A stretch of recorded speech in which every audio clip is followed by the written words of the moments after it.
이렇게 지역사회 연쇄 감염이 계속되면서 울산 지역 병상은 이미 포화 상태입니다. 공공기관과 기업체들이 방역을 강화하고 또 추가 확산 저지에 나서고는 있지만 불안감은 갈수록 높아지고 있습니다.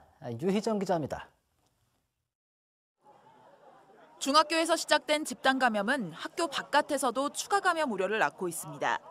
확진 판정을 받은 한 학생의 어머니도 코로나19에 감염된 것으로 확인됐는데 이 어머니가 남구 모 병원의 직원이어서 이 병원에서만 94명이 접촉자로 분류돼 코로나19 검사를 받고 있습니다.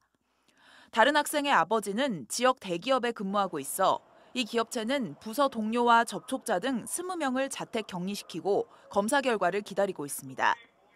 남구 양지요양병원의 추가 감염도 계속돼서 지난 4일에 퇴원한 환자가 자신의 딸에 이어 복지 서비스 상담 과정에서 접촉했던 사람에게도 코로나19를 옮긴 것으로 확인됐습니다.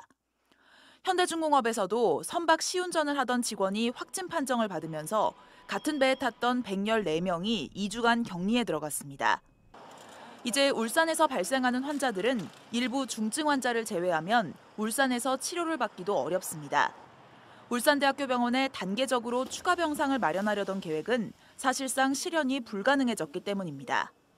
기존 환자를 다른 병동으로 이동을 해야 되는데 이동할 공간이 없는 겁니다. 너무 급격하게 이렇게 한꺼번에 본물 터지다 보니까 대응할 시간이 없었던 겁니다. 이미 환자 32명은 대구에서, 1명은 경남 마산에서 치료를 받고 증상이 심하지 않은 환자 17명은 경남 사천에 있는 생활치료센터로 옮겨집니다. 울산대병원은 와상 환자 위주로 치료를 받도록 하고 나머지 경증 환자들은 경남 생활치료센터나 대구 의원으로 지금 보내고 있습니다.